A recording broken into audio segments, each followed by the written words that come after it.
Yeah, well, we heard from some country footy fans and local footy fans who staked their claim for their local ground. Couple of votes for Frankston. There was one for Buchan because Victorian country towns could be called off the bench to host AFL matches for premiership points as we head towards the final series. On the line is Cheryl Critchley, President of the AFL Fans Association. Morning, Cheryl. This is an exciting prospect. It is, isn't it? It's such an amazing situation when you consider, what we were all doing last year, sitting home watching all the games on the TV, and now it looks like we might get extra games here in Victoria. How do you think it should work? Should country towns and clubs be given the chance to pitch for an AFL game?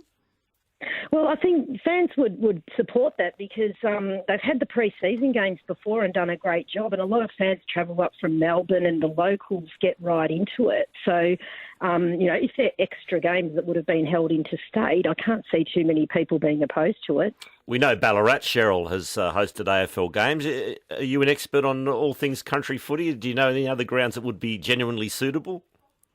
Well, I've travelled to Shepparton and Wangaratta for the pre-season games, and they were fantastic. It's sort of almost like stepping back in time to the old suburban grounds, and you have that sort of atmosphere as well, and people love that. Where would you like to see a game held?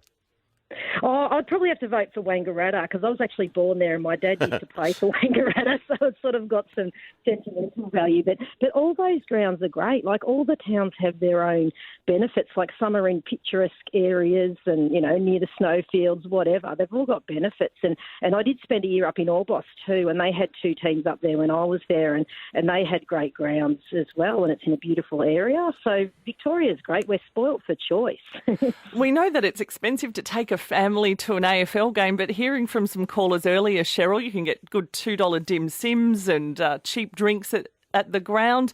How do you think fans would feel about taking a trip to a country ground to see an AFL game? Well, given that a lot of them go to the pre-season matches, I think it wouldn't take much. Like, they'd love to go, especially, if we're allowed to, given COVID rules. If we stay, COVID safe and numbers are down, I think you'd get a really great combination of locals and people coming up from Melbourne to enjoy it. Nice day out. And in some cases, they might stay the night as well and give some money to the local economy. On you, Cheryl. Nice to talk again. Cheryl Critchley, President of the AFL Fans Association.